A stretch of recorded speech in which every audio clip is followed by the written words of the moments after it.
అండి, ఎండాకాలంలో చేసుకునే కూరల కారం ఎలా చేయాలో చూద్దాం. ఓకే, అన్ని వేయించడం అయిపోయింది. ఇప్పుడు పుట్నాలు వచ్చేసి 50 గ్రాములు కేజీకి, మినపప్పు వచ్చేసి 50 గ్రాములు, తర్వాత మెంతులు 25 గ్రాములు, ధనియాలు 200 గ్రాములు, కరివేపాకు గుప్పెడు, పసుపు ఒక 4 స్పూన్లు, ఆముదం వచ్చేసి ఒక 100 గ్రాములు, ఉప్పు 200 గ్రాములు, 100 గ్రాములు జీలకర్ర, పావు కిలో ఎల్లిపాయలు. ఈ మొత్తం కలిపేసి మిక్సీ వేసుకుని అప్పుడు కారంలో కలుపుకుందాం అన్నమాట. కేజీ కారానికి లెక్క చెప్పాను నేను 3 కేజీల కారానికి కలిపి పెట్టుకున్నాను. ఓకే, ఈ పొళ్ళన్నీ వేసేసి కలిపి కారం ఇట్లా తయారైంది. ఇప్పుడు దీంట్లో ఆముదం వేయాలి.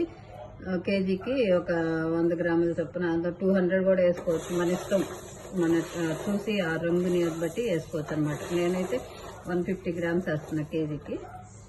ఇంకా ఎల్లిపాయలు కూడా ఎల్లిపాయలు కూడా వేయాలి.